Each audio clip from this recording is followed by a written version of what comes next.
Hello,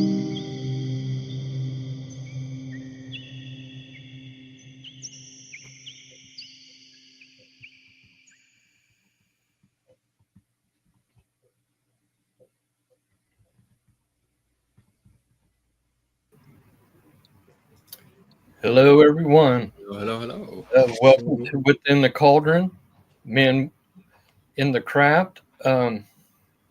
We have special guests, Jason Myers and Scott Mohnkern. Is that how Mohnkern. Okay, Mohnkern. Okay. Welcome both of you to the show. Thank you. Jason, he's a musician, Icarus Witch. I love your music, brother. Listen to it every chance I get. Thanks, man. Appreciate that. And, we have Scott here, who's an author. And would you introduce yourself, Scott? Sure. Hi, I'm Scott Mohnkern. I've written two books. I'm a heathen. I've been a practicing heathen for now coming up on 30 years. I've written two books. One is called The Year of Viking Ritual, and the other is Hanging from the Tree, Living with the Runes. And the thing which occupies my time lately is I'm coordinator for a pagan festival on the East Coast called Free Spirit Gathering. It's in 3 weeks. It's a 5-day pagan festival in Darlington, Maryland. And we've got about 400 to 500 people coming, and we've got 120 workshops and rituals. Wow. That's awesome. That's quite a bit. Well, welcome to our show. Jason, would you like to introduce yourself?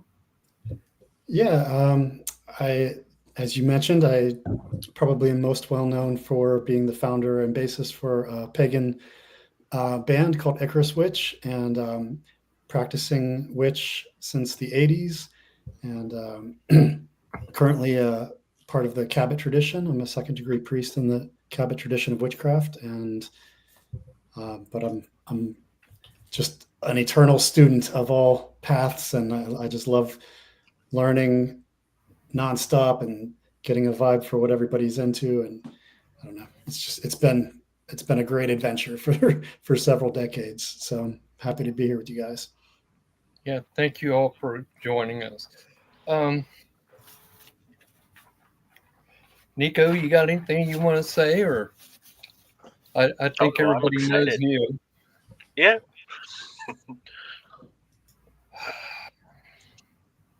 Okay, my first question is, on community events, my wife and I have done community events for 27 years, and now we're retired.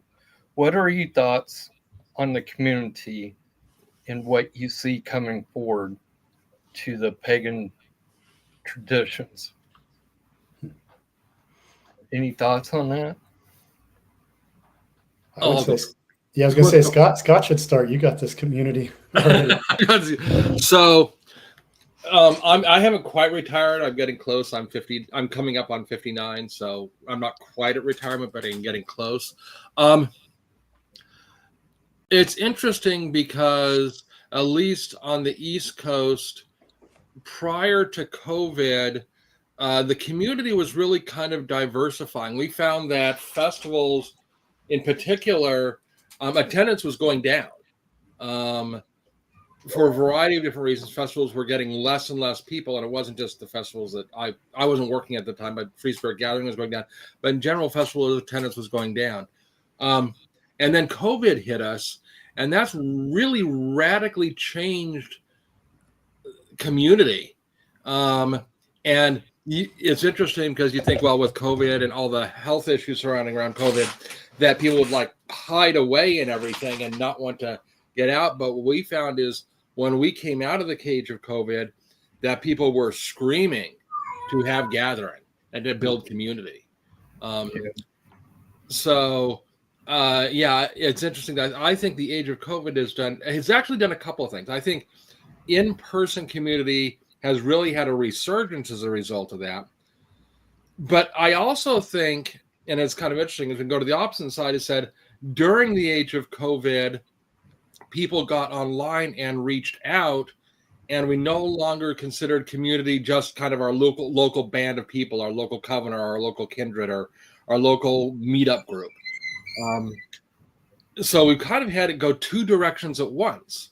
One side is there's this increasing strive to gather together in person and have rituals and gatherings in person, and that's increasing. But we're also seeing that what people consider community from an online perspective has radically changed. I associate more now with people from all around the globe than I did way before COVID. I get people from all around the United States and even all around the globe asking about the festival, even now. So it's interesting because I think you've got two different things going on at once. I think one is I think you're seeing a resurgence of the desire for in-person gathering, but you also see people thinking about community in a much larger global context because of online and COVID. And I think honestly, I think most of it has to do with COVID. That's a really long answer. Wow. Yeah, I agree. Interesting. So, Jason, for you, you're in the community a lot.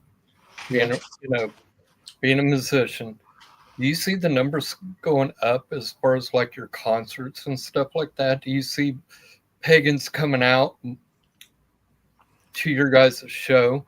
Because to me, when I listen to your music, it's not really a tradition per se, but it is dealing with the goddess. Do you see the community coming out more to your shows?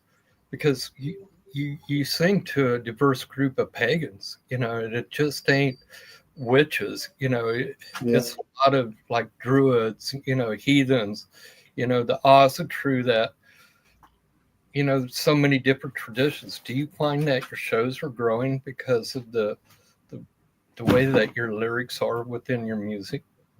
I think there's like a subset of people that appreciate it on that level.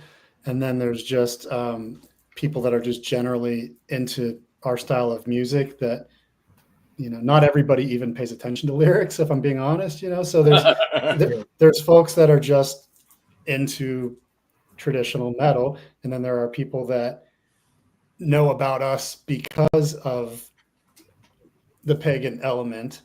But honestly, I would say that's probably a smaller subset of our overall following. So those are the ones that speak to me the most, because I am the primary lyricist. So I always appreciate it when people gravitate towards it because of the messages and the concepts and the fact that we're sort of doing the druidic thing of the bardic tradition of telling these stories and passing on this lore through, in our case, through like heavier music. But to touch on what Scott was saying, I think that I also agree that COVID was a tipping point for, for music, it sucked for a few years, of course, because nobody could really go out, but it forced people to be creative and present themselves differently. It made me go inward and create a concept album because I had a few years to work on it. So I was like, okay, this is time to do something a little grander in scale for actually recording, because there was no pressure to get it out there and get on the road like there had been in this cycle. So that's when we really started getting more into like the Aradia mythos and things that became integral to our last album, No Devil Lived On. But in the pagan community, it, like Scott said, it brought the world together. It made the world like smaller in a way. For myself, that's when I really began to follow the Cabot tradition more, because traditionally you had to go to Salem for all of your classes and your initiations and all that stuff. So if you weren't from New England or didn't have the means to be there for weeks or months on end, you were more limited. Once COVID hit and things went onto the internet, they opened up their practice as well. So now you're seeing the tradition exploded, and you're seeing people from South America and from Europe and from Asia, that are all in these large classes together. So that's in itself is a big blessing, because I remember a few years back, I was thinking the same thing, that if we for me at that time, I was very traditional. I became more eclectic as years has gone by. I find that sometimes we have to revive. Here's a question I want to ask all of you. Do you think that witchcraft is still a reclamation of its former self? Or do you think that the goddess is feeding us the ways through our reaching out? I'll go again. You have a good opinion on this. So it's interesting because heathenism, when you talk to a lot of heathenisms, they tend to refer to it as a recreational faith. And my reaction is yeah, no, not really. Most of what we practice today, I think, I'm not saying that it's bad, but I think we've got to realize that our traditions are steeped in what's necessary now, is the way I tend to phrase it. And what was necessary 10 centuries ago in my faith's perspective and what's necessary now are radically different things. And I think that's true for every tradition. And the thing is, I think it's important. There was someone, I can't remember who it was, who said, a faith that is not changing and growing is a faith that is dying. Yeah. And so I think there are a lot of people who try to cling on to this kind of historical tie. I'm fourth generation from this person, and sixth generation from this person, and seventh generation. I mean, I've heard all of that all the time. And I'm like, you know what? That's not for a heathen to say this is kind of unusual to say. That's not particularly important. The question is your practice consistent with whatever your divine beings want or desire in this moment? What? I truly believe that, because the way I see it is that through our spirit and our soul, when we reflect upon things, or somebody influences by their opinion, that we are continuously evolving and our spirit is continuously changing. Right. Hence, like what was taught 5, 6, 1,000 years ago, 200 years ago, may or may not be the same, but they also had influences through people talking to them, what they was being taught, And I think the important, for me, it's not that historical tradition isn't important, because it clearly is. I come from a tradition where it very much is. But I think there's a difference between cleaving to it as a crutch and using it as a tool. And I think a lot of people, when they start to think about tradition and history, tend to think of it as a crutch to justify why they do what they do. I see a lot of people ask a lot of people in their traditions, why do you do X? Well, it's because it's the way we've always done it. For me, that's the wrong answer. The answer is in the past they did it, and we continue to do it this way, and here's why. Or in some cases, we say, you know what, you bring up a good question. That's the way it was done in the past, but maybe that's not the way it should be done now. And there's a really good example of this, which we're kind of starting to cope with. Well, not even starting, really starting to cope with, is within the heathen tradition, you have a ceremony called a blow, BLO with an umlaut T. And at its core, in terms of mechanics, it involves passing around a horn filled with a beverage of choice, adult tasty beverage of choice, as I say, normally mead, and everyone offers a toast. And that's the way it's been practiced since the 1970s, for almost 50 years. But Now we get back to that same problem again as we come into the age of COVID, and are coming out of the age of COVID, and we have to now ask ourselves, is that practice of passing germs, congratulations, from one person to the next, particularly a safe way? In fact, there was a gentleman, I don't know whether he's still here, Frank, who runs another festival called Hallowed Homecoming, where they did their first festival coming out of COVID. And in fact, I ran a sunbowl there, another ritual that involved toasting. And they made the decision that instead of having a horn that everybody would pass around, that everybody would have their own beverage, and you would pass the horn, but the actual consumption would occur on a personal beverage because of the concerns over passing germs in this age. So the answer is you certainly want to look at stuff historically, but we always need to be in a position where we evaluate and say, okay, why did we do that? And does that make sense anymore? And I'm talking again. Somebody else talk for a while. Well, what you're saying is very interesting. That's how we learn. Yeah, what you're saying is very true, because within our Covenstead out in Colorado, during COVID, it was like, should we gather? Shouldn't we gather? We chose to gather, after like a couple of months of COVID, and it was totally strange because everybody was afraid to be really close to each other, like, hey, and we're a huggy group, we love to give each other hugs and sit there and say, whisper in their ears, blessed be, then pronounce very clearly and joyfully, I love you, and that kind of had that push off for a time and period where people was afraid to touch each other. Yeah. Well, and the nature of consent, which it's interesting because it's probably something that even before COVID should have been thought about, but really hadn't been thought about.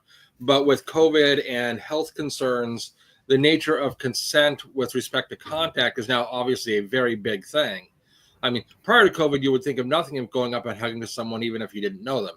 Now, in most circles, it starts with is it okay if I, whatever it may be that you want to do, depending on your environment. So, so in some respect, boy, something that actually oddly came positive out of COVID, boy, that's going to be a big thing. But the fact that it forced us to reevaluate the concept of consent and what consent means and where consent applies properly is really important. Okay. Yeah, it's one of those things where during that time and period, it was like, what do we do? Because we did a festival out in Colorado, Mother Earth's Gathering. We did Pagan Pride out there for a while, and then it converted over to Mother Earth's Gathering. And people were asking us, when are we going to do the next one? Well, as long as it's against law, we can't do it. Yeah.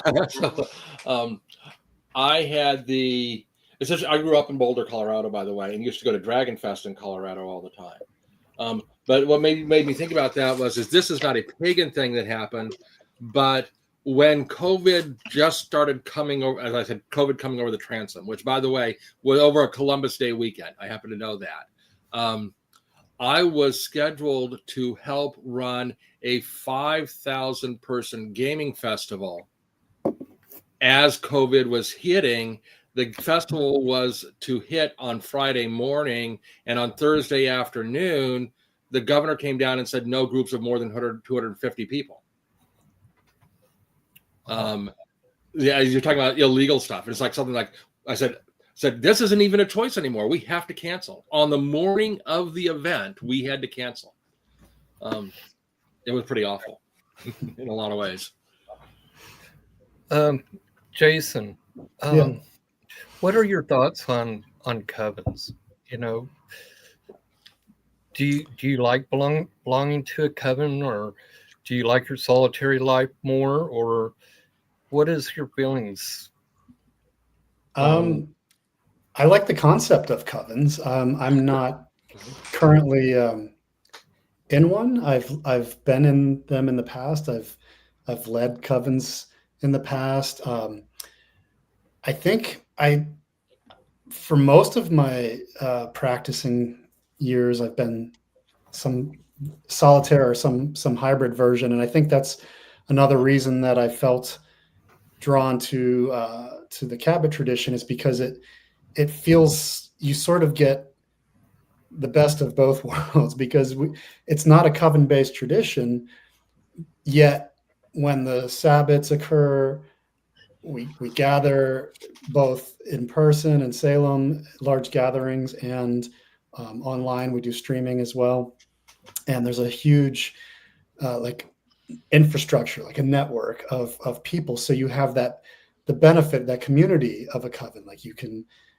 hive off into groups and discuss certain things. Like I was part of the leadership of a Kabbalion group for a while, and so you get to be with a lot of other people, but there's not so much of what I hear people talk about, like the politics of covens. I know people that have had a lot of less than ideal experiences with covens that have lasted for years and then broke up because of something, because of politics. Yeah. And so that doesn't appeal to me. So I'm okay, like, avoiding that part of it. But if it works for you, I think it's an amazing thing to have that connection with an intimate group of people that you feel comfortable having rights with, and that where you've taken each other's measure, and you're oath bound to each other and to the tradition, and there's a power in that you don't get solitaire. So there's pros and cons to it. I've done it both ways, and right now I'm sort of in a hybrid version. I do mostly solitaire work, or like one-on-one with a couple other individuals, but when it comes time for the high Sabbats, then we get together and party and do it as a group. Yeah, I like that. Go ahead, Nico. No, I like that concept of, like, you have community when it comes time to do celebrations, and then a small group that you may meet up with. I really like that. So it's weird for me. So I guess for context, I am in both a traditional witchcraft group and was a part of a kindred. So I've kind of seen both sides of it. We just recently got into doing public events, and that was after COVID. During COVID, everything came to a screeching halt here. There were no festivals, no nothing.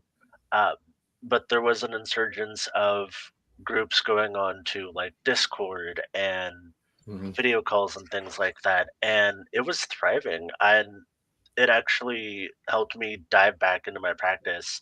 I'd hit that kind of burnt out phase, and then COVID was a great time for me to kind of jump back into things. And then now we're on the backside of it, where we started doing public rituals for the Sabbats, and I absolutely love it. We get it's nothing huge. It's like 200 people, maybe 100 to 200 people. But it's, our first year doing it, and we weren't expecting more than maybe 10, 15. And I absolutely love it. That's awesome. But also being able to do stuff like this and being in online communities, and some people may cringe at me for this, but I'm also one of the TikTok witches. I'm on TikTok. I've met a lot of cool people on there. I've met a lot of very questionable things on there too, as far as people and practices, and it's interesting. But it's a whole new, like, world.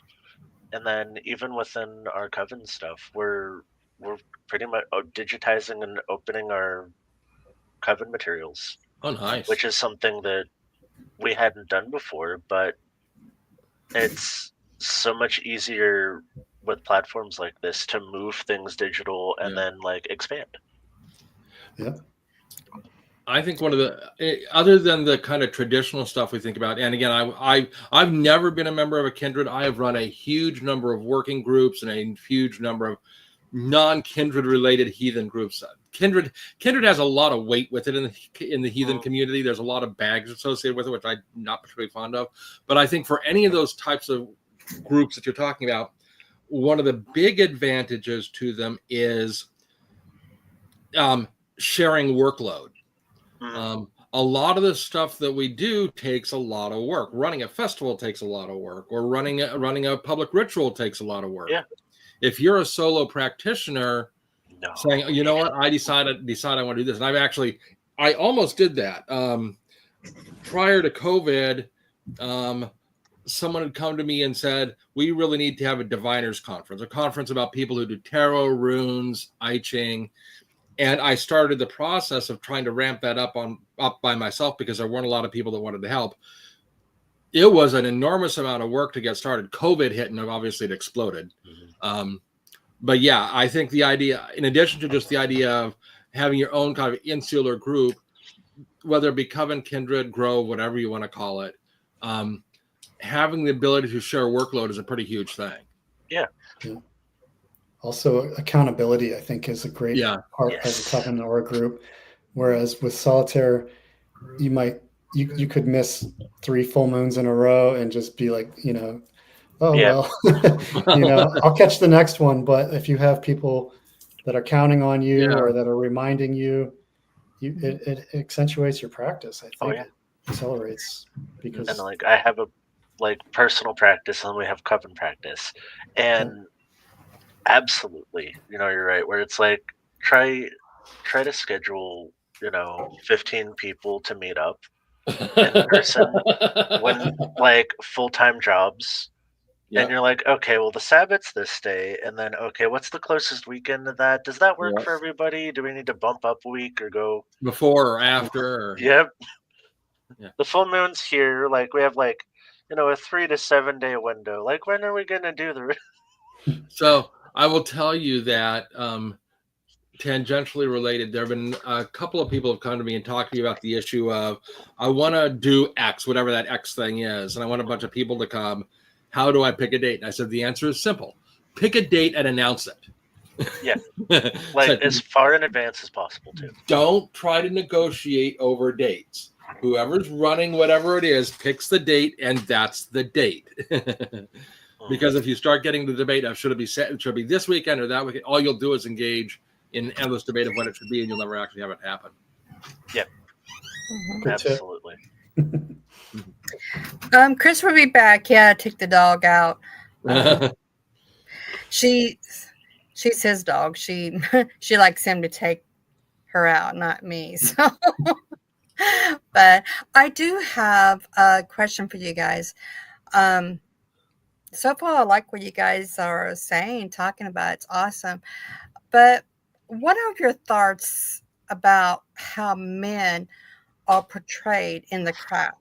Because everybody always says, oh, it's a goddess-led religion, or it's usually for women, So sometimes when somebody mentioned a man is in a coven or in solitary or just a plain witch, that people is like, oh, really? Isn't it a woman's thing?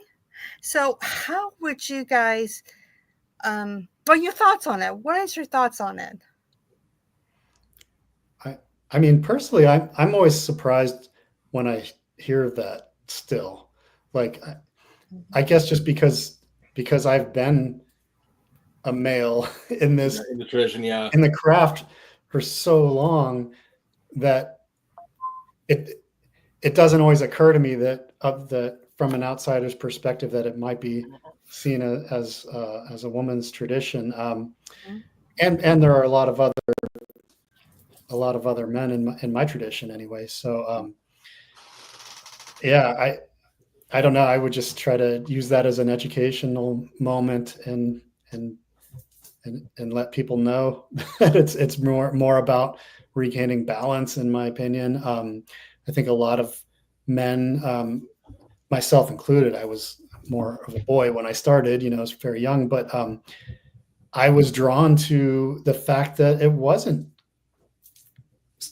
like just patriarchal, and that it wasn't following that stringent male dominated kind of Abrahamic tradition that I had grown up in. So that was a novelty to me, and that appealed to me, because then I felt more balance because of that, because there was an emphasis on the goddess, or at least that it wasn't just about the male god. But over the years, I've found that personally, I find just as much strength or more in the male aspects of the craft. And in the past year, particularly, I've really been drawn to male deity and exploring that the male side of that energy spectrum a lot more than I ever have. And I found maybe I just needed to rebalance or something. Maybe I've gone too far the other way.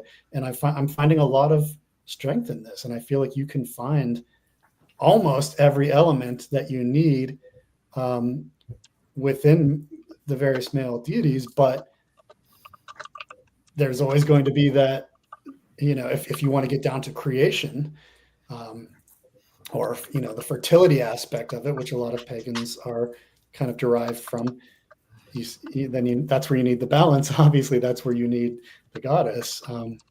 So long-winded way of saying, I'm always still surprised when people think that, and I hear it once in a while, not very often.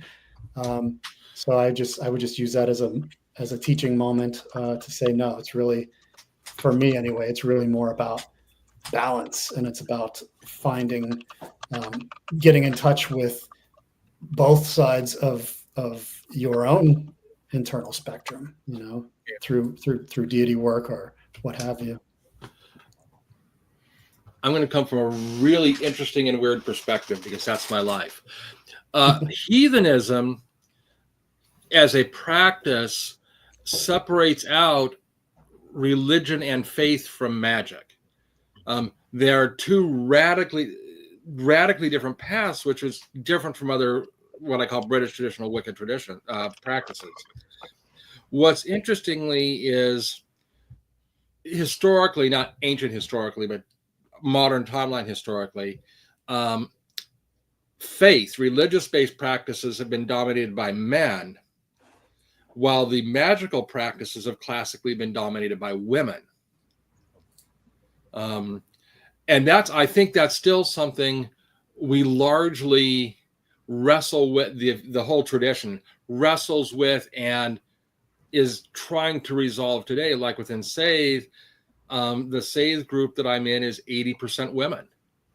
Yep. There are like 2 or 3 men and like 9 or 10 women in my group. Not all the time, because I know of some very good examples, but a lot of time kindreds tend to be organized and run by men. There are some really good exceptions to that, like Irene Glass over in Frederick, Maryland, is the big mover and shaker in a kindred, with another number of people. But a lot of kindreds I see classically have been run by men. And that's something that the heathen faith is still wrestling with, is, are those gender roles appropriate? Are they not appropriate? If they aren't appropriate, how do we go about resolving? I don't believe they're appropriate. I think anybody can be anything we want. In addition to that, so those are the roles within the tradition. Also, the perceptions of gender within the faith are really, really well steeped in bad ways. Where when you think of someone who's a heathen man, you're thinking about like someone with a beard and that kind of thing. And women tend to be the Frey-esque kind of personalities. That doesn't have to be the case either.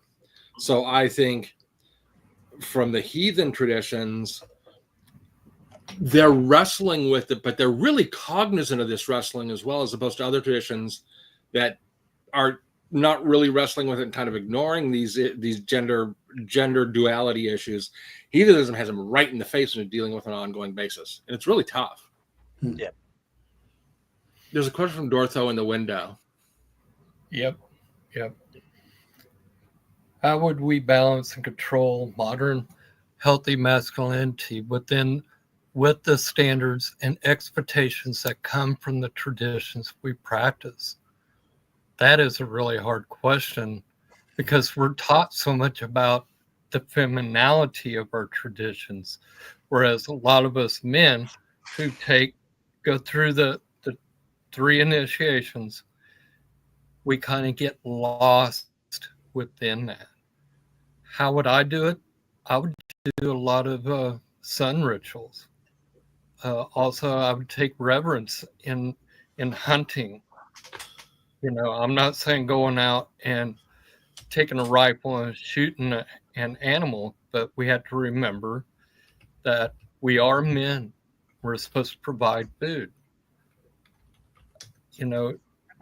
Magic. I noticed that in a circle, my energies are a little bit more fiery than my feminine counterparts. And how we practice? That is a really hard question for me to answer. I think it's just by being you, be that male. Show that roar side, there's nothing wrong with that. I think it's not the wrong question, but I think the way we need to think about it is a little bit different. It's not so much about masculinity and masculine practice as it is I think we're going through an age of redefining what the definition of masculine is. Mm-hmm. A number of people that I've talked to that are well steeped and study the concept of gender and what the various gender roles are and what it means to be masculine and what it means to be feminine have turned around and said, we are in an age of redefinition of what that means. Absolutely. So I think the answer is not so much of healthy masculinity standards and expectations in practice as it is a society is going through a redefinition of what does it mean to be masculine. The traditional characteristics that we associate with masculinity may not necessarily apply anymore. And we need to redefine them. Well, that reflects in the magical traditions too. Yeah. And our initiation should match that as well. If you're an initiated tradition. There's a lot of outdated gendered roles in a lot of witchcraft traditions and paganism. Yeah. And what I've seen and what I'm kind of excited to see where things go is that there are people that are absolutely abolishing or challenging those traditional roles or questioning texts that held up at one point, but 30 years later it's like, that's a little problematic now and maybe we should change something. And it's causing a lot of people to change how they interact not only with their own practice but calling out things in other practices. There's been specifically in heathenry the reclamation of like the title ergi and male practitioners of witchcraft within the Norse pagan tradition, and more men practicing seeds and things along those lines. Like it was heavily ostracized up until I'd say even the mid 10 years ago. I'd say 5 or 10 years ago that started to change. No, I think the other thing to think about, and I think traditions are starting to do with, is the classic duality that we're very used to, the masculine and feminine, the lord and lady, is not, again, we talk about traditions changing to meet modern society. Our society is moving towards a non-binary model of gender, which means as a faith, it behooves us to sit down and say, does that traditional lord and lady model make sense given where we're at today in society? It's interesting, as I was thinking about that one, there were a number of science fiction and dystopian literature and motion pictures and television series that deal with non-binary relationship situations, where you don't have 2 genders, you have 3 or 4, or I've never seen more than 4, but you arguably could. But I've seen there's obviously a number of cases where they say, look, the classic duality gender is no longer appropriate. And interesting, we're now coming up into an age where that's kind of where we're at. We need to rethink it.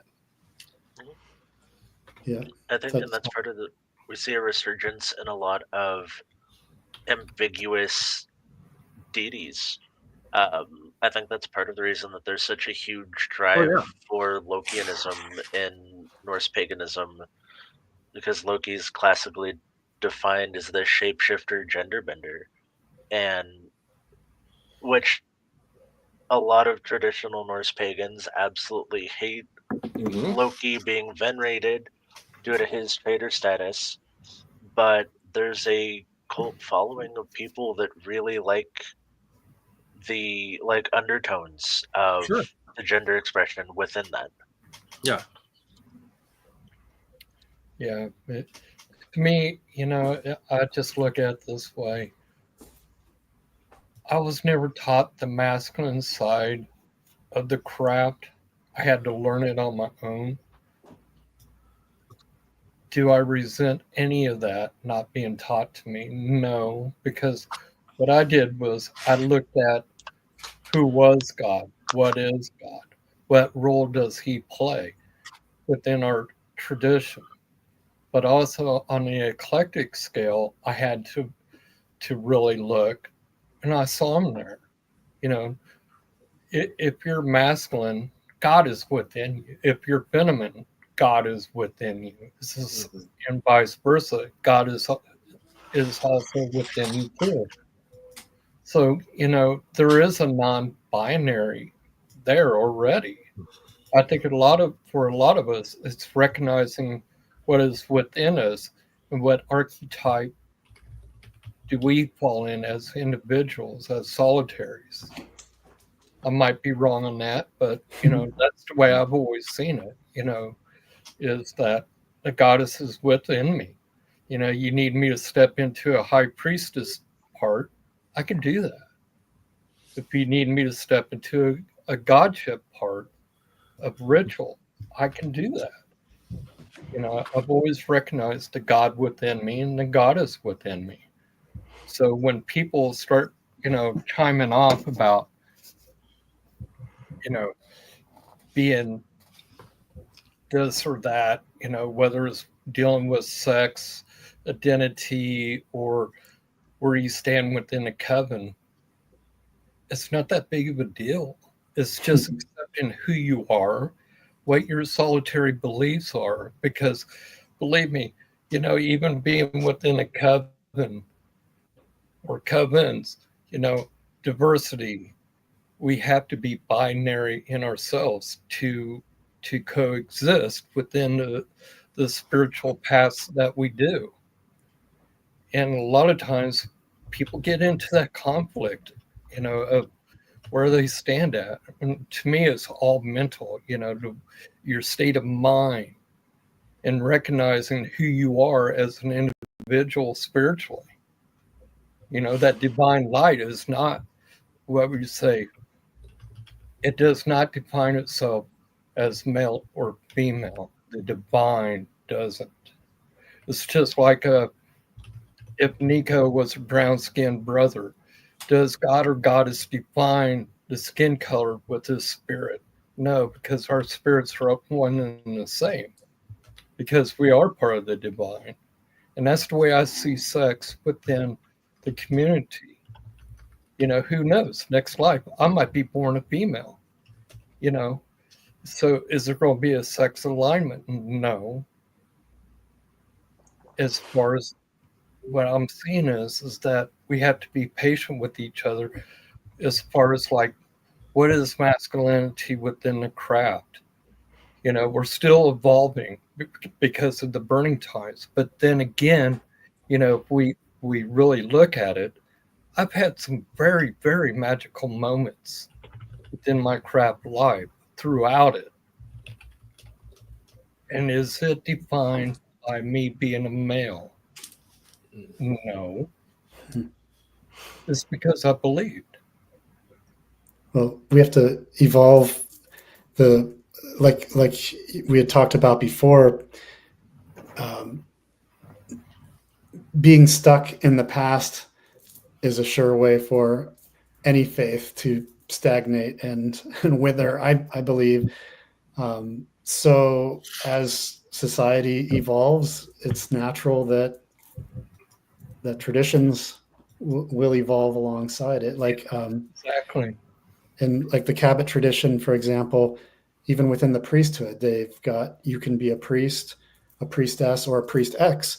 And there's, you know, this is a relatively new concept, but it's showing the expanding mindset of, okay, well, we're evolving, we're learning, you know, we're keeping up with whether it's the science or the social morals or whatever it might be.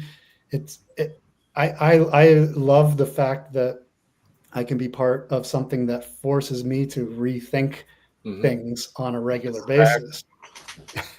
and it makes me rethink myself and my approach to life as well.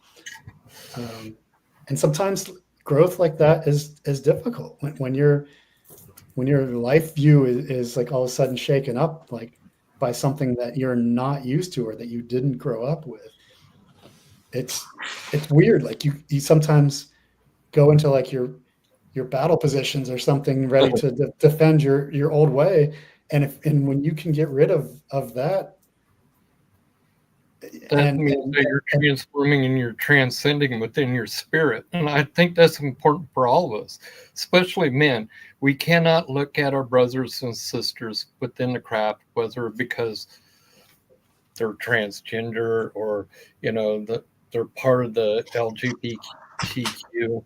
You know, we cannot put up our blinders because they are setting away spiritually. And if we don't see it, they are setting away spiritually as we was attended, because the first spirit was sexless. There wasn't no masculine, there was no feminine. It was both, you know. And we have to realize that's also within us. You know, when we start defining masculinity, we have to be really careful because we're talking mundane. We are being very mundane. The same way with feminism. You know, we have to be careful how we correlate that because it is a mundane. Our spirit is, you know, when we die, it doesn't have no sex. You know, we have to be honest with ourselves. Where does the feminine aspect and where does the masculine aspect stand? You know, do we not have that sex identity within the craft? And how does it play part in today's modern world? That is the biggest question I have, because the way I see the craft right now, it is just like Scott said, it's becoming non-binary because we're becoming more aware of the spirit and how it moves. It doesn't define us by who we are. It defines where we are going and how we should respect each other, no matter whether we are male or female, or we identifying with both, or we bisexual. How do we identify with that spiritually? You know, are we wrong in our perspectives within our traditions? You know, can I help it if my son or my daughter is gay or lesbian? How do we define that spiritually when they're learning the craft? You know, and they're moving spiritually through these hoops and trying to blend in with the modern world. You know, we came a long ways, but, you know, it's like Scott said, our traditions are becoming non-binary or you know what I'm saying? It's becoming sexless because we are moving toward the spirit more, the great spirit, and however we define it. Would you guys agree upon what I was saying, or am I way off base? I'm not sure. I want to get to it. I saw a question that came up, and I want to get to it because I think it's an interesting one. Dartho just said, yeah, that one right there, which said, the idea that masculinity has to redefine what is healthy. Is it because of this new gender definition that we're going through? And I think the answer to that question is actually, I think the redefinition of masculinity predates the modern gender. I'm going to call it the modern gender movement. It's probably a really bad phrase to use, but it's a very good shorthand. Because and I can't remember is it called Iron John, which is the book that came out, which is about the 3 steps of masculinity and talks about it. I think the redefinition of masculinity is really something that dates back to the 1960s. And perhaps even earlier than that, as far and kind of in the 50s. And the reason for that redefinition of masculinity came out of 2 world wars that almost destroyed us, which were largely based around traditional masculine views. And I think the redefinition of masculinity doesn't come out of this new gender identity, gender role revolution that we're going through right now, as much as that redefinition predates it out of sheer necessity for survival of society. So does that answer? I think that kind of answers Darthos's question. Okay. Yeah. That is definitely. So do you guys think I was wrong in my definition of that we've always been moving toward a non-binary traditions? I think it's so. I would say the sexuality and gender identity is kind of an ebb and flow with society. That there are times where it's much safer and much more expressive, and then there's times where things get more conservative, and that's kind of been an ebb and flow throughout history, through different societies and things like that. So I think that we're just kind of in that natural upcline of things are more expressive, people are more vocal about things, and there's a resurgence going on, and that may change down the road in a decade or two. But there's also the back burner of a lot of pagan culture is coming back and challenging kind of the colonized mindset of what are these gender systems and why does it make more sense to have this versus this. And like Scott said, we're kind of healing from that post-war time of this is what propaganda and society says is this, and things have drastically changed from then. I was a mechanic for a while, and do you know how many men under the age of 40 don't know how to do basic car maintenance? Oh yeah. That used to be like a classic standard. Like you could go work on a car in your garage, no questions asked. It was in the hand manual. It told you how to do it. Yeah. But things have changed. Cars got more complicated. You need a computer to work on cars anymore, to reset the sensors and a whole bunch of other stuff. And times changed. It became not only harder, but it became more cost effective and time efficient to have somebody else do it. So that's a skill that people lost. I remember the days when you'd buy a Chilton's manual for a car, and it was 200 or 300 or 400 pages long, and it literally told you everything about that car. Have you seen what a Chilton's manual is these days? Yeah, it's one step bigger than the owner's manual, and I'm like, what the heck? They're tiny. They're literally maybe 100 pages, and they used to be hundreds and hundreds of pages long. Yeah, they could be up to 600-700 pages. I had the Chilton's manual for a Subaru GL, and it was 600 pages long. Yeah. Not anymore. And it's sad. Those are things that change, and it's just like in our practices that a lot of covens have adopted that third role for non-binary people, whether you call that a priestess or I've heard Githik for Norse paganism. I don't know if that one's going to catch on or if they'll rephrase that, but and they're we're becoming more accessible and things are becoming further open, and I'm kind of glad to see these roles getting challenged, and that I'm excited to see what the younger generation is going to do with witchcraft.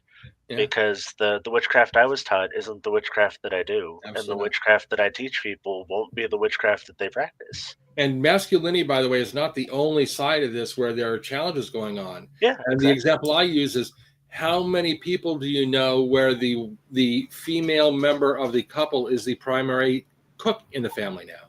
Yep. I do I most of know. the cooking in my household. Yeah. And that is a classic feminine, the women does the cooking kind of thing. That's no longer the case. There's a And huge thing the funny of one, we're stay-at-home talking about dads. classic roles is, how many people do you know that have families where nobody cooks? Like, and you know, we've gone past the trad wife scenario where it's not feasible or economically supportive if you're in a relationship for one of you to stay home most of the time. No.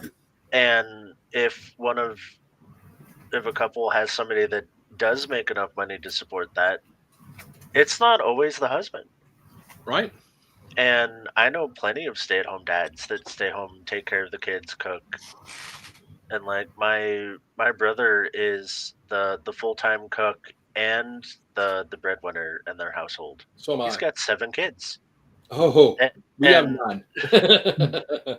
That's I mean, I totally understand. If you had to take care of 7 children all day and run essentially your own daycare, I wouldn't want to cook either.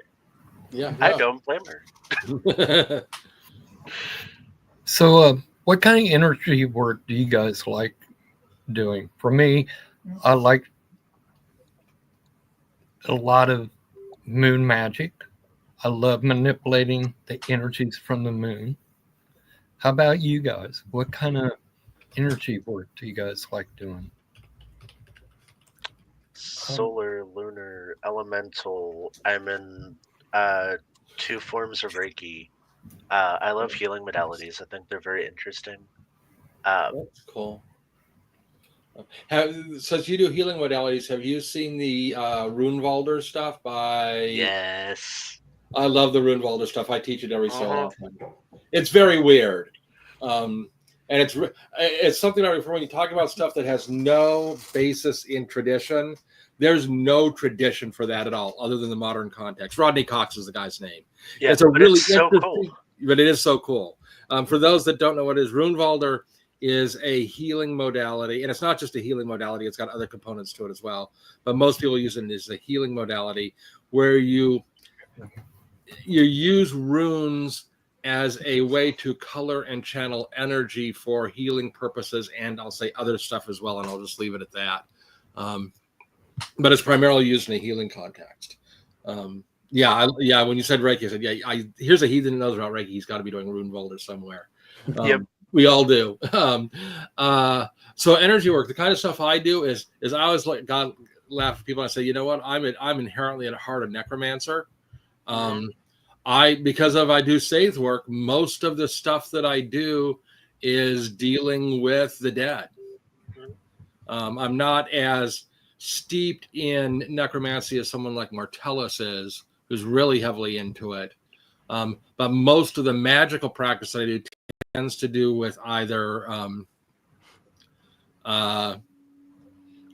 necromancy or other oracular work. I've written a book on runes. Said if you're a heathen, you've been in the practice for more than 10 years, you have to write a rune book. That's one of the laws. But I do a lot of rune readings and stuff. Dorthos asked the question. I want to correct. I don't want to correct, but I want to clarify. They said, I'm glad to see Runewalder being accepted by heathens. I would not necessarily say that is the case.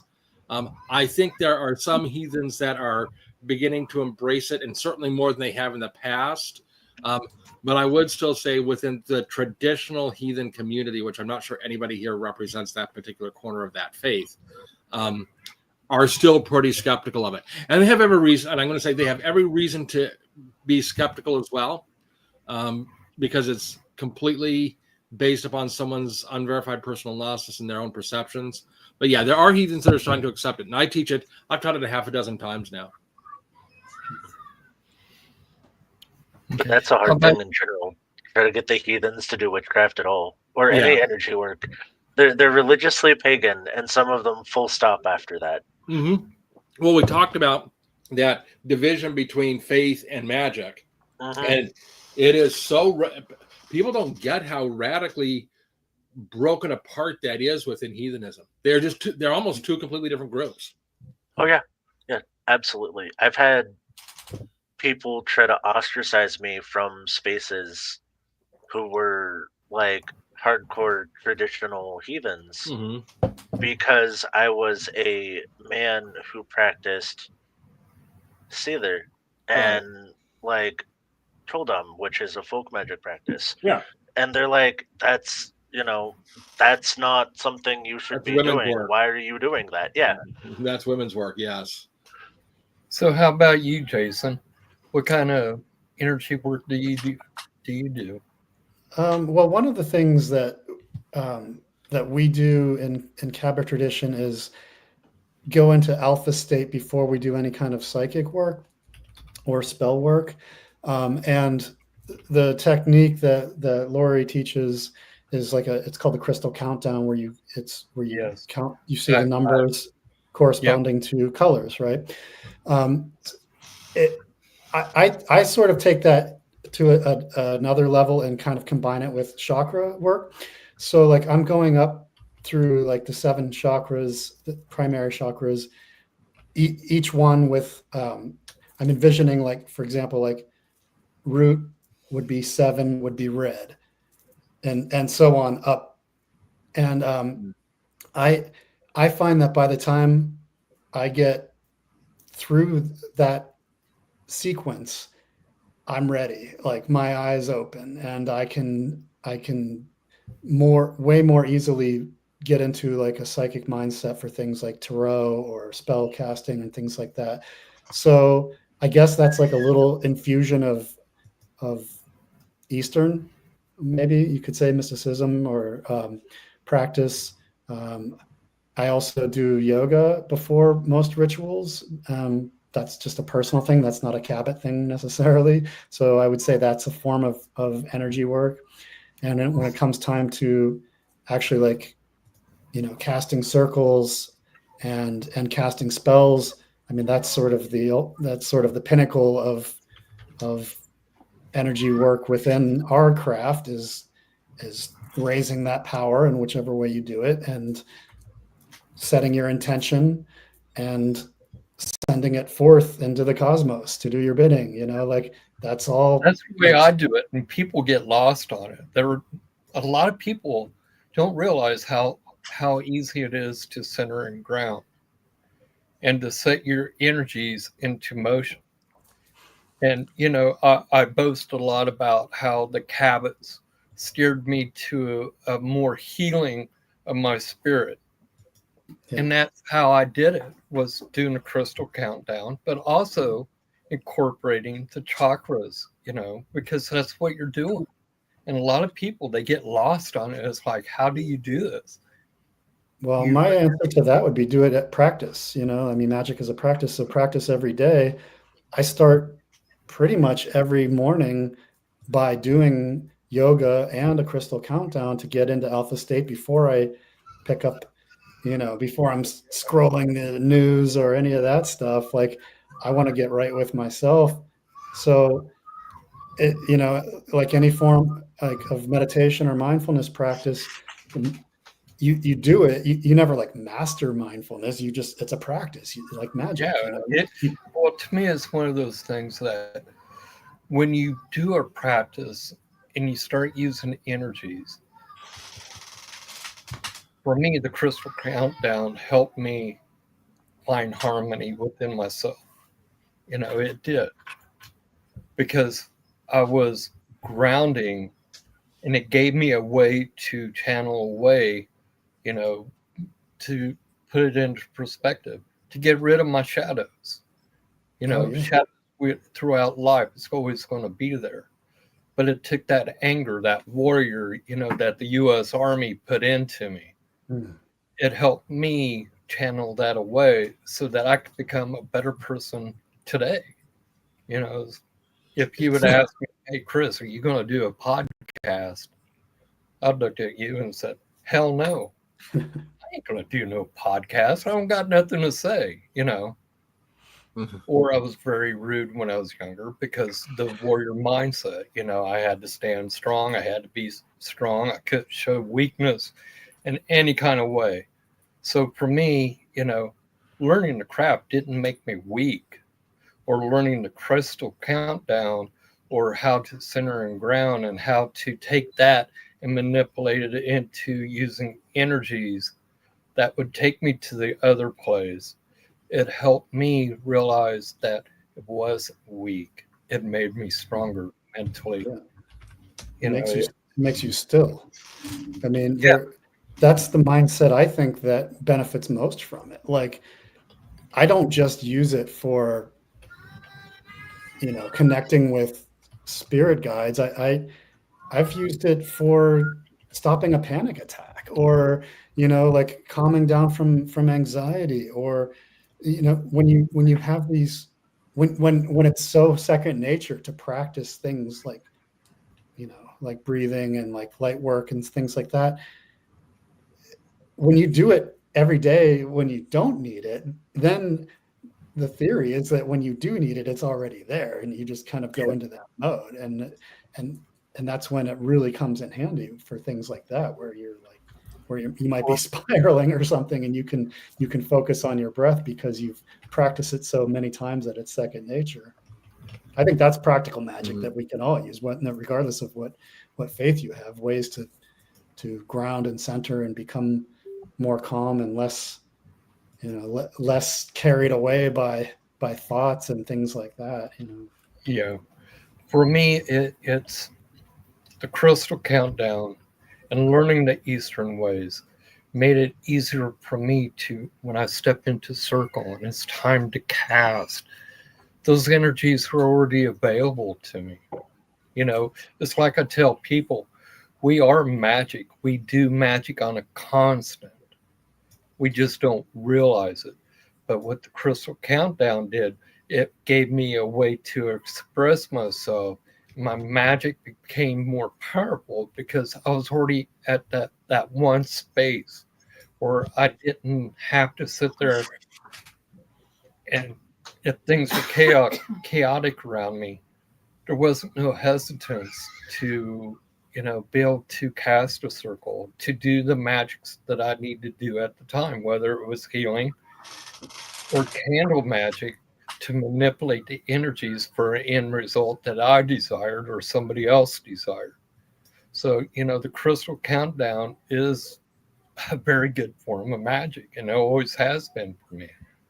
Yeah. And let's see here. So, have any of you had a bad experience that that you may have encountered in your path due to being a man? Chrissy came up with these questions tonight, and I'm very thankful. And this is, I mean, I wouldn't say it's a bad experience, but I will say that, particularly if you're a heathen male, it is very easy to be stereotyped. And you have to spend a fair amount of effort breaking those stereotypes to redefine who you are and what you are. I mean, and that's not a gender thing so much. Well, it's a gender thing in the sense that if you're a heathen male, they tend to define you within a specific stereotype. I think that's more of an issue of the stereotype that it is a gender, if that makes an odd, weird kind of sense. It's not so much the issue of being male, it's that you have to get people to redefine and re-understand particularly what it means to be a heathen male. And the thing is, what's I think interesting about it is I think that the internal community itself has changed a lot faster than the perception has. If you go back and you look at, say, when I got involved in heathenism in 1995, that was a long time ago. All the stereotypes we classically think about male heathens were in fact true, in terms of what you perceived as a male within that tradition. That is that's very much no longer the case within our tradition. Are there men in the tradition that have those kind of classic masculine problematic personality traits? Yes. Is that the dominating force in the tradition? Not that I've seen anymore. I think that the masculine personalities within heathenism tend to be much more moderated and very different than the classic stereotypical ones. But the perceptions remain, which is what's really interesting. The stereotypes are lasting a lot longer than the reality. And with that, I will let someone else talk for a while. How about you, Jason? I mean, problems, or I can't say that I've really run into issues other than I've taken it as I take it as a learning experience for myself to I feel more pressure on myself to represent masculinity in a healthy way, if that makes sense.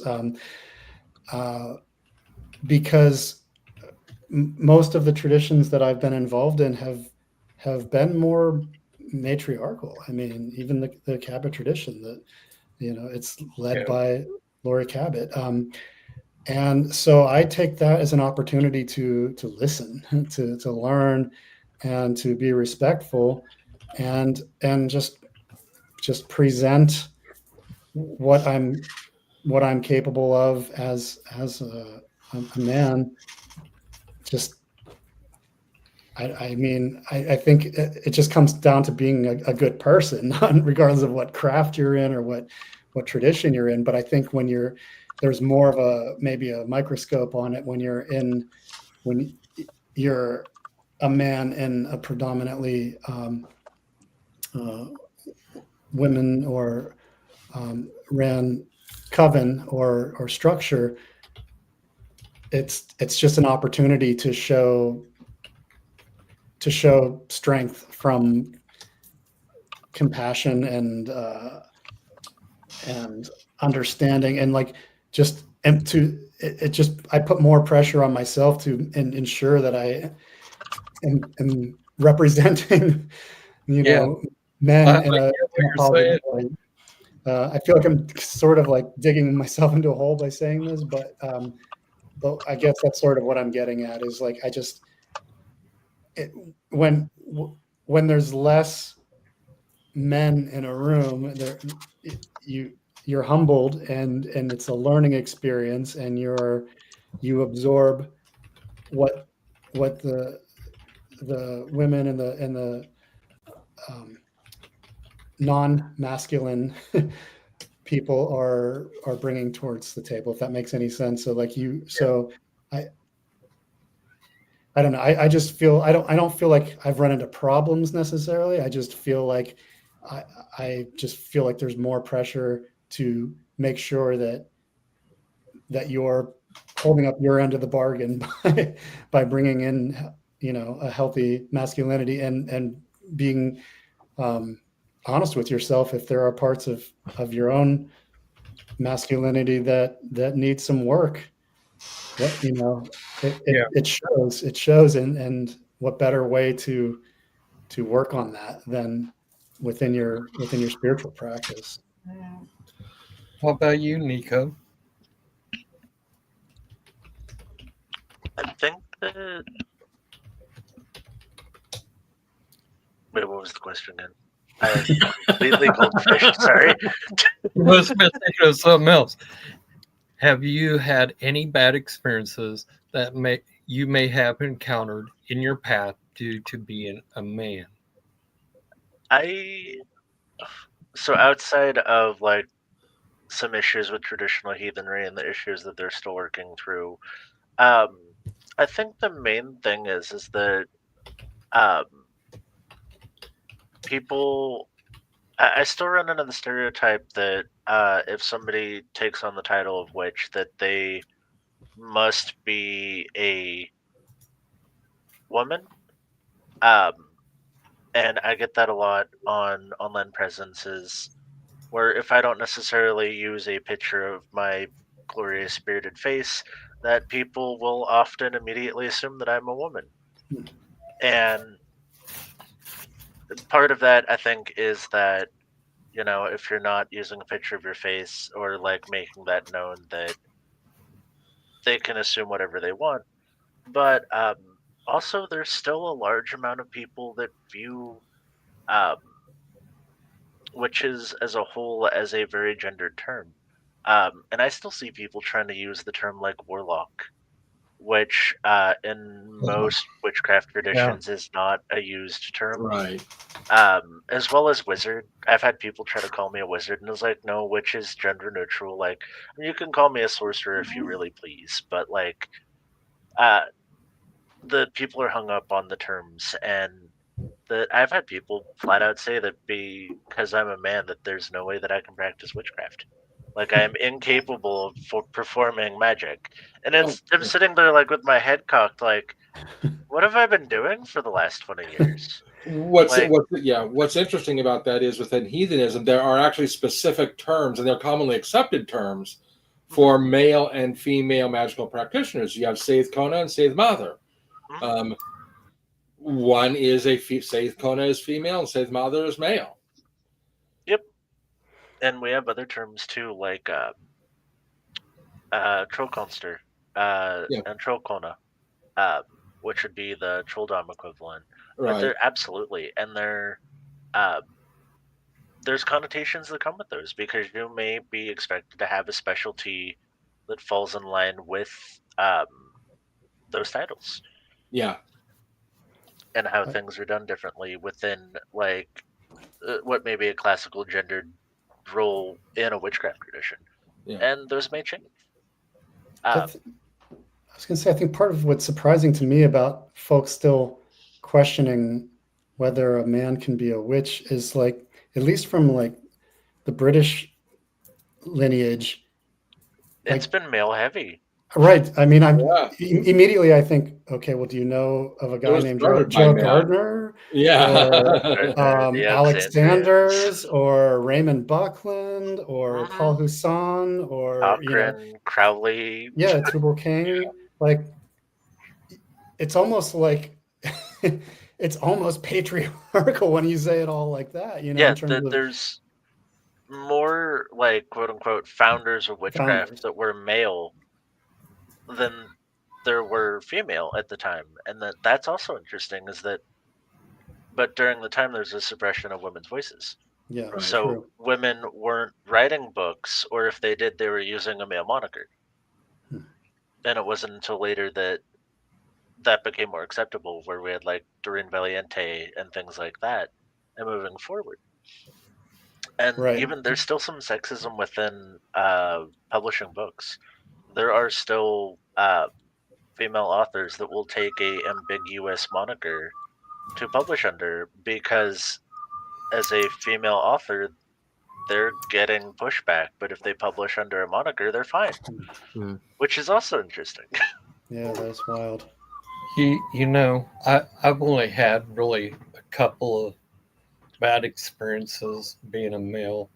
One was I was asked to step into a priest position with somebody's coven, and they was so harsh on everything. I mean, so anal that it became a negativity. Do you guys understand what I'm saying? I am so lucky to be within the coven stead that I am in, because one, I'm the priest, I'm the high priest, So, half the year Chrissy gets to rule, then other half the year I get to rule. So any laws that these females pass that I don't really like, that I think is unfair or just doesn't have a place, that part of time when I get to rule, I could sit there and go, no, this ain't happening, this ain't happening, this ain't happening. I try to bring balance, not because of what I would call I'm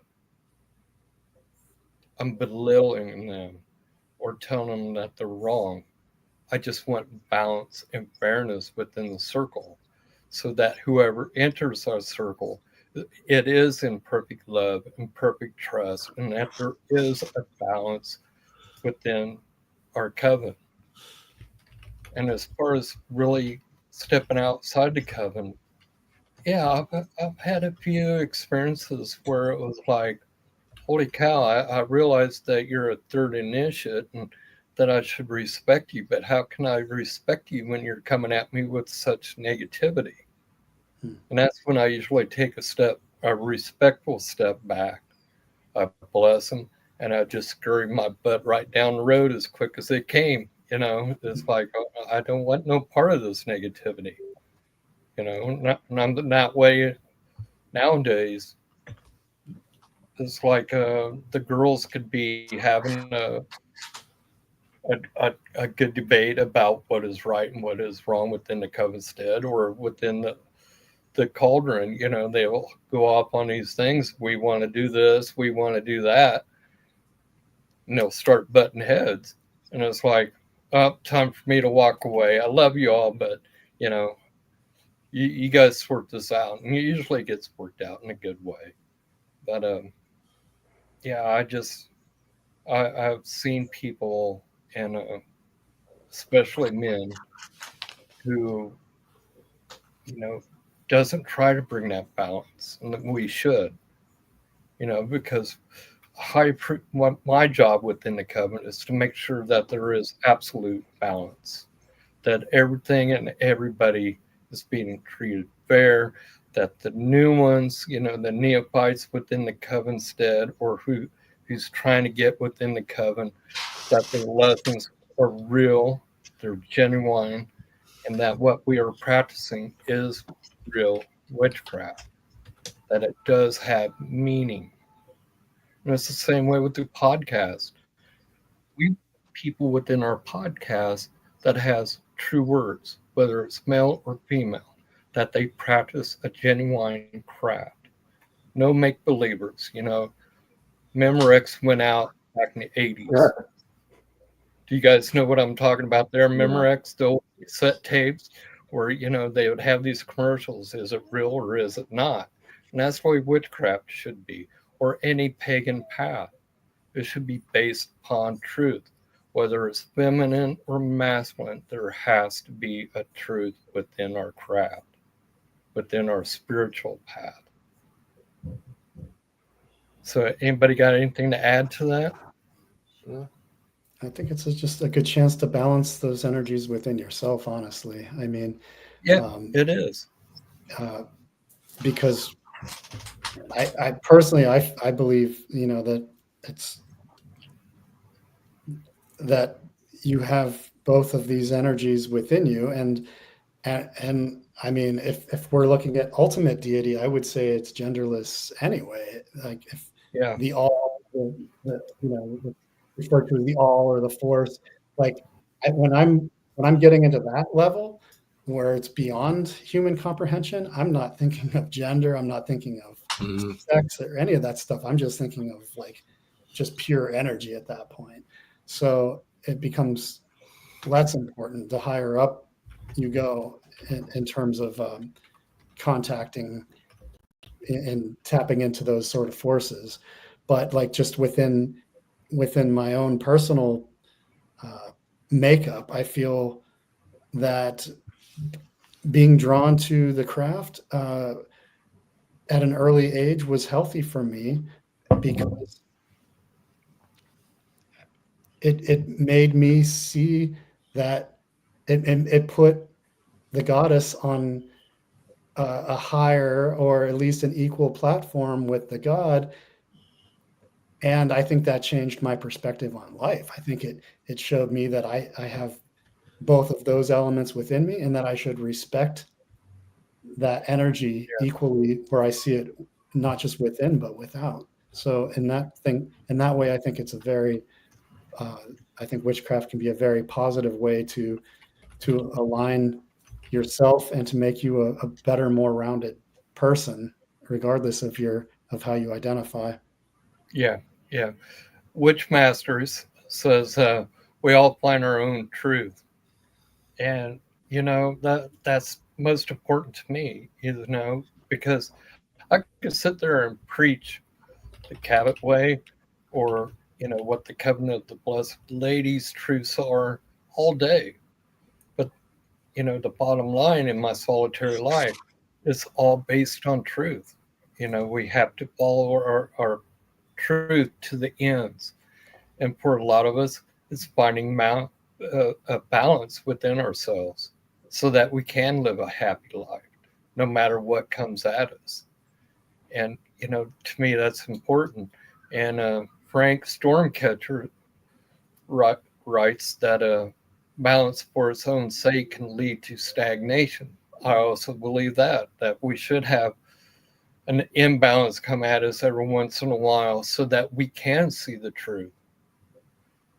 And so that how can I say it, that our wheel doesn't become wobbly.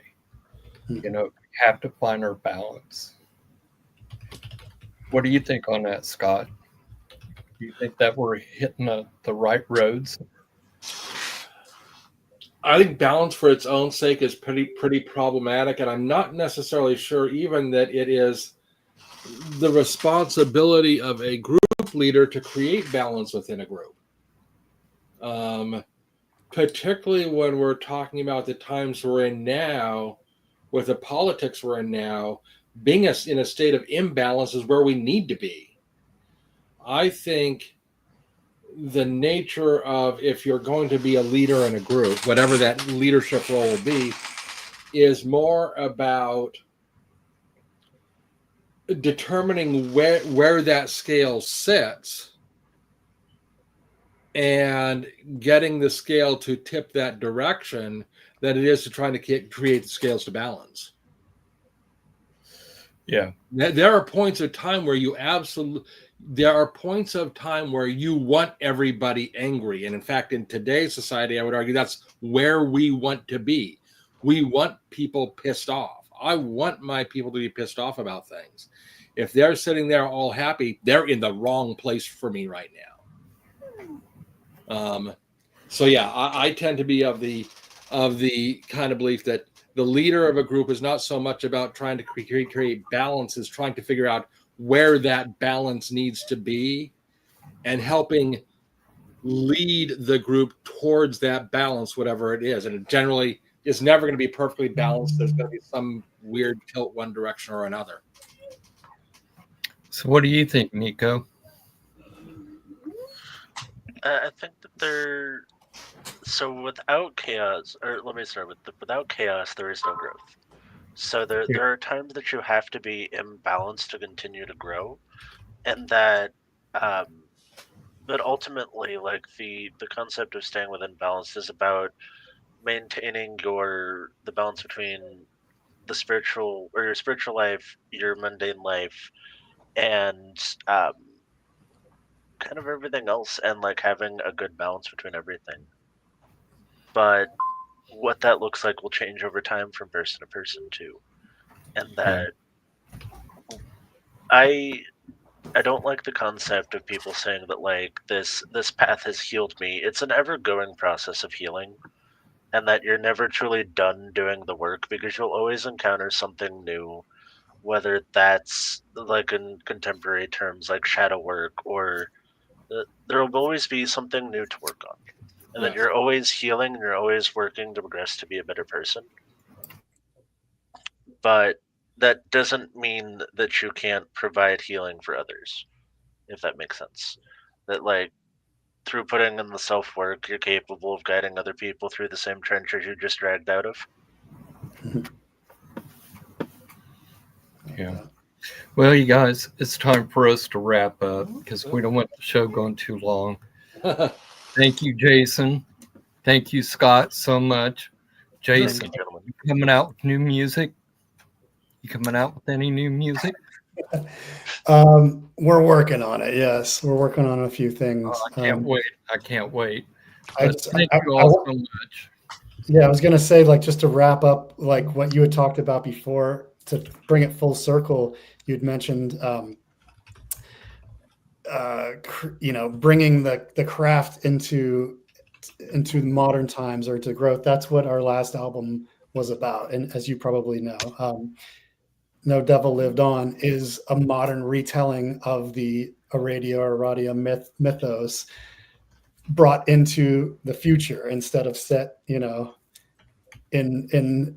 the Italian countryside of a few hundred years ago. It's the core of the myths. So that required going and getting in touch with the goddess Aradia myself and having those personal experiences. So that's what I'm trying to do in terms of bringing the craft, along, pulling it along is just think of like, how can these myths be relevant to where we're at, what we're seeing in our modern lives? And so that's all I wanted to kind of bring the conversation full circle, because we started in that place of talking about how can, not just masculine and feminine, but how can the craft in general break out of tradition for tradition's sake and be a vital path going forward and make sense for the next generation. So I think that's really important, and that's what I'm trying to do with my music. That's great. And Mark, don't forget to plug your gathering that's coming up, Free Spirit Gathering. Yep, Free Spirit Gathering, August 5th through the 10th, 2025. It won't let me post the website. It's www.freespiritgatheringmd.org. Just Google Free Spirit Gathering and it comes up. It's scrolling across us down below. What? It's scrolling across down below. Oh, thank you. Yeah, thank you so much. No, still selling tickets. 120 workshops and rituals. 4 bands: Tuatha Dea, The Muses with S.J. Tucker, Ginger Gordon. This will be their last on the road tour. A new musician by the name of Kelly Zulo, Orachaya, and Brian Henke, who was the Pagan Musician of the Year, will all be performing. Oh, that's cool. That's cool. Thank you so much, Scott. You gave me things to think about. I'm always learning. I get around everybody, who, how can I say it, who follows a different path, and I learn. And I really appreciate all of you guys for coming on tonight and talking with us. Goddess bless you. You're more than welcome to stay behind the scenes. To everybody that follows Within the Cauldron, like and subscribe, and love and light. Blessed be. Blessed be. Blessings.